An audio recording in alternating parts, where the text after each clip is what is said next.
Good afternoon, everyone. So we're going to be jumping back into chapter 21, and I'm reading from pages 120 to 125 today. Consider Solomon, when in the night of his experience he allowed his radiant love nature to expand to that universal plane of consciousness where he asked to be of service and not for self. This brought to him wealth untold, and added to this was life and honor beyond his power to ask. He recognized the wisdom of love, and love released its boundless wealth upon him. Silver was counted as naught in the days of Solomon. Even the drinking vessels of this mighty king were of pure gold. To love is to release God's unlimited storehouse of golden treasure. If we love, we cannot help giving. And to give is to gain, and the law of love is then fulfilled. By giving, we set in operation the unfailing law of measure for measure. With no thought of receiving, it is impossible to avoid receiving, for the abundance you have given is returned to you in the fulfillment of the law. Give, and it shall be given unto you. Good measure, pressed down, shaken together, and running over, shall men give unto your bosom. For with the same measure that you meet withal, it shall be measured to you again. If we work in the spirit of love, we must have God present in consciousness. To be one with life, love, and wisdom is to consciously contact. To consciously contact God is to have abundance pressed upon us, the same as abundance of food has been pressed upon us tonight. You see, there is an abundance for all, and none need want in the presence of God's abundance. This thought of abundance must lift the mind far beyond the bounds of limitation. To conceive abundance, one must relinquish all thoughts of things in particular. This concept is so large that it will not permit the thought of detail. To hold it in mind, consciousness must swing far out into the universal and revel in the joyousness of perfect freedom. This freedom must, however, not be taken for license, for we are held responsible for every thought and every act. Our consciousness cannot attain to this freedom in an instant. The breaking of the last vestige of limitation may be accomplished in an instant, but the preparation for the glorious event has gone before. The preparation in minutest detail has been accomplished from within, just as every petal of a flower is perfected in every detail within the bud. When the perfection is complete, the bud bursts its sepal shell, and the flower then comes forth beautiful. Just so, man must break the shell of his self before he can come forth. God's laws are changeless, the same as they have ever been. While they are immutable, they are beneficent, for they are good. When we live in conformity to them, they become the very foundation stones of which we build our health, our happiness, our peace, and poise. They are the stones upon which we build our success, and it is the channel by which we achieve our attainment. If we abide fully in God's law, no evil can befall us. We do not need to be healed, for we are every whit whole. How well we realize that in the great heart of humanity there is a deep homesickness which never can be satisfied with anything less than a clear consciousness or understanding of God. God our Father. We recognize this hunger as hearts cry after God. There is nothing that the human soul so longs for as to know the universal one source, whom to know aright is then life eternal. We see people ever shifting from one thing and then to another, hoping that they will find satisfaction or rest in some accomplishment or in the possession of some limited mortal desire. We see them pursuing and gaining these things only to find themselves still unsatisfied. Some fancy that they want houses and lands. Some want great wealth, while others want great learning. We are privileged to know that man has all these things within himself. Jesus, the great master, attempted to have all see this, and how we do so love him, for he stands out so beautifully triumphant because of his attainments. We love all who have reached the heights or high places in consciousness that Jesus has. We not only love them for their attainments, but because of what they really are. Jesus never allowed himself to dwell in the external after his illumination. He always kept his thoughts at the central part of his being, which just so happens to be the Christ. In Jesus, the Christ or central spark, which is God in all of us, living in everyone today, it was drawn forth to show itself perfectly ruling the material body or flesh man. It is in this way that he did all of his mighty works, not because he was in some way different from you. He had no greater power than all of us have today. He was not, in some way, a son of God, and we only servants of God. He did these works because this same divine spark, which the Father has implanted in every child born, was fanned into a brighter flame by his own efforts. He held himself in conscious communion with God. The source of all life, love, and power is God, and Jesus held himself in conscious communion with God. Jesus was a man the same as all men are today. He suffered, was tempted, and tried, just as you suffer because of temptation and trials.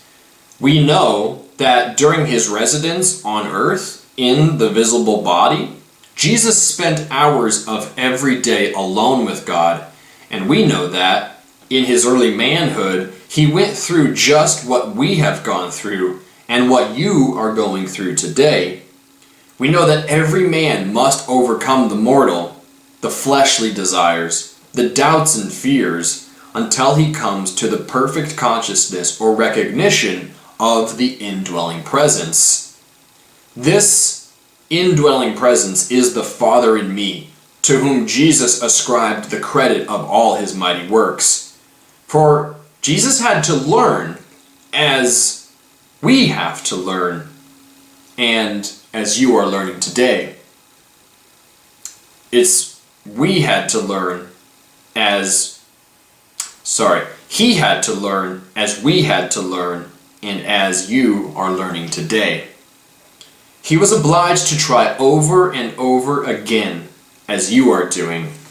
He was obliged to hold fast, as you are obliged to hold fast today, even, at times, with clenched fist and set teeth, and saying, "I will succeed. I do know the Christ lives within me." We recognize that it was the Christ within which made Jesus what he was and is today, and that the same attainments are for all. In all of this, we would in no way detract from Jesus, for we love him with a love unspeakable. We know he went through the perfect crucifixion of self, so that he might lead his people to God, so that he might show them the way out of sin, sickness, and trouble, and so that they might manifest the Father in them, that he might teach all that the same Father lives in all and loves all. None that follow Jesus' life and teaching closely can help but love him, for he is our perfect elder brother. But if we sell our birthright, if we disregard or treat with contempt the beneficent laws of God, and by so doing turn our backs on the Father's house and wander then into a far country, as did the prodigal son, Cain, of what avail is the peace and plenty, the abundance of warmth and cheer that abides within the house. When you are tired of the husks of life, when you are weary and homesick, then, with faltering steps, you may retrace your way to the Father's home. This may be done over the road of bitter experience, or by a joyful letting go of all material things. It does not matter how the understanding and knowledge is gained, you will eventually press on towards the mark of your higher calling. With each step, you will grow stronger and bolder until you will no longer falter nor hesitate. You will look within you for your illumination. Then, in your awakened consciousness, you will realize that home is here. It is the divine omnipresence in which we all live. It is the divine omnipresence. It is our being. We breathe it, and with every breath, we live it with every heartbeat. Do not think that you must come to us, however. Go into your own home, your church, your house of prayer, and go alone, anywhere you choose. Jesus, the great love master, can help you. All those that have passed and are receiving the highest teachings can help you, and they are endeavoring to help you. How plainly we see Jesus and all that others that are ready to help you and those who call. We need but make the call, and they answer before the call is even finished. They stand and they walk beside you every moment. What you must do is raise your consciousness so that you can see and know that you walk beside them. Then you will not falter. They are holding out their hands and they are saying, "Come unto me, for I will give you rest." This does not mean come after death. This means come now, just as you are. Raise your consciousness to our consciousness, and behold, you stand where we are tonight, above all mortal limitations, abundantly free. Peace, health, love, joy, and prosperity are here. They are the fruits of the Spirit, the gifts of God. If we look unto God, no harm can ever befall us. No evil will ever come nigh. If we look to Him wholly, we are healed of our infirmities in the transcendent name of the law, or Jesus. Thus ends the reading of Part 2 of Chapter 21, Life and Teachings of the Masters of the Far East. So Chapter 21 is probably one of the most beautiful passages in all of the entire 6 books of Life and Teachings of the Masters of the Far East. I say one of because the books, all 6 of them in and of themselves, are beautiful and full of this message. But chapter 21 is really where we start to get into the meat of the message that the Masters share with the Westerners as they sojourn through the Far East. It kind of draws you in slowly with little snippets, and they plant the seed that the Christ is within every single one of us. But here is where they really start to get into it. And later on in the series, they expand the teachings far beyond just the statement that the Christ lives within you. They get into the creation of the universe, and they get into many more profound things. But if I share one message, it is that every single one of us has the ability to raise our consciousness and be at one with those who have a raised consciousness. That's what they're talking about right here in chapter 21 when they talk about come now just as you are. Raise your consciousness to our consciousness, and behold, you stand where we are tonight, above all mortal limitations, abundantly free. What they're telling the Westerners in this passage as they're sitting in this banquet hall listening to this message come from this beautiful woman is that, look, you guys, if you were the average couch potato in North America, because that's where these individuals are from, they're from the West. If you were the average mammalian level consciousness, you would not be perceiving us right now. However, you've made this sojourn over to the Far East, and you're with us tonight, and you perceive us because your consciousness is far above what it would normally be if you had not begun along this path. They're able to witness these masters doing their works and receive the teachings directly from their lips because their consciousness is so raised that they're able to perceive them. It's a matter of being able to perceive certain band waves of light, certain frequencies of light along the bandwidths that light propagates. As you go higher and higher with your consciousness, the more and more subtle frequencies you're able to perceive, to hear, and to see.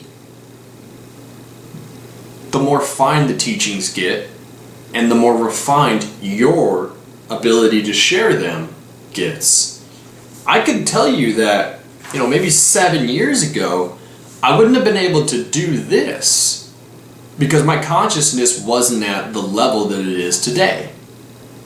I'm able to find inspiration in these books and to share them and then orate a commentary because I've spent time meditating and raising my consciousness, practicing being more loving and being service to others. And it's not an easy path by any means, but it can be. It can be. It's just that we're all kind of programmed to go after these material possessions and to have a material life and to believe that what we can see is all that there is. Even if you were raised with a religious upbringing like I was, the religious upbringing that I got was what you see is what there is, and you have to wait until after death in order to perceive heaven. Jesus can help us right now, but we're not going to be able to see him. We have to wait till after death in order to see him. Something about that never resonated with me. Something about that just didn't make perfect sense to me. This makes perfect sense to me. Raising my consciousness and being able to perceive Jesus, being able to perceive any ascended master in their light body, because I have embodied my light body and raised my consciousness. Now we're on the same level. Now I'm able to commune and laugh and be joyful with them. So they talk about two ways in which to get to this place of raised consciousness, and it's through the road of bitter experience or through a joyful letting go of material things, of the physical. So I did path number 2, the joyful letting go of material things, and I lived in South America for 9 months. Now I'm going down the road of bitter experience, so to speak, where I came back to North America, where it's a different mindset than the one they have in South America, and I've been providing for myself and trusting in my own strength, and now I'm at this place where I'm finally letting go again, because I've raised my consciousness and I've practiced the art of allowing through meditation, and the abundance is finding its way to me. I'm opening up, it's contacting me, and I'm allowing it in. But it has been a road of bitter experience these past 2 years.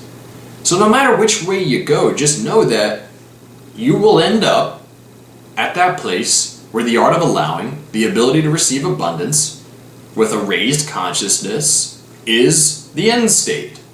It is the place where you will end up. Either path you choose, the joyful letting go. I was having wonderful experiences in South America, but that journey came to an end. I chose to come back to North America, where then I, literally, kid you not, lowered my consciousness. I did have the memories and everything that I attained while I was in South America, but out of fear to provide for myself, namely money, so that I could live and have my own place and all this other stuff, I lowered my consciousness back to a sweat of my brow mentality, a work really hard in order to get it mentality. Whether that was because I didn't fully understand the art of allowing, when I left South America, it doesn't really matter. Now I get it more. I understand it better. And it genuinely is what they talk about here, where you can't be particular with the art of allowing. Yes, you can put it out there, what you truly desire, but when it comes to bringing it in, you have to be just generally open and receptive to abundance and just kind of leave it open-ended and vague. And then the particulars that you've already asked for in the past, the particulars of what you need, they will ultimately come through. But if you hold fast with clenched fists to money, I need money to come into my life right now, just the very thought of being like, I need money to come in right now, is a message contradictory to achieving the thing that you want. What you want is the material wealth, the money, right? For it to come in. But if you're sending the message out there, I need it to come in now, I want it to come in now, what the universe is hearing is, I don't have it, lack, scarcity, scarcity, scarcity. And it's a barrier to you being able to receive the very thing that you want. It's paradigmatic.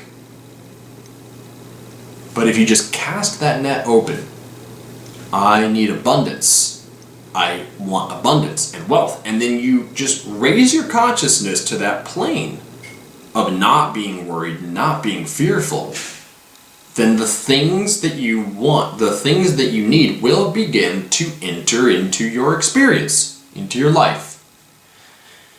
I hope that helps. If anybody's watching this video right now and they're worried about what's going on with this current Wuhan virus, this Chinese virus that's spread across the world, I hope that helps. And I hope that you know that on the other side of this time of social isolation, this time of staying home, that everything, not only is it currently very good, but everything is going to be even better on the other side.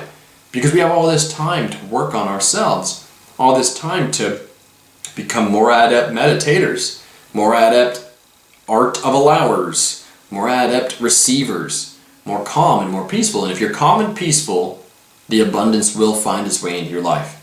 If you're frantic and hectic, it's difficult to allow things to come in because you're operating from the sweat of my brow mentality. You're trusting in your own strength. There's a time and there's a place for that, but after you've begun this path, once you know that the law of abundance is a thing, the law of attraction and the art of allowing are things, it's best to start practicing them, start going down that path and getting used to that, because it's a way more efficient and proficient way of getting what it is you need to sustain not only your physical life, but to make spiritual advances, which is what the universe is asking from us right now during this time. It's asking us to make personal leaps and bounds in terms of growth. If you do those things, you'll come out the other side of this social isolation period a rock star, and you'll be so much better prepared and ready for what comes next. Namaste. Hope this video has been helpful. Please leave a comment below. Please subscribe. And if you do leave a comment, I'll do my best to respond. Take care.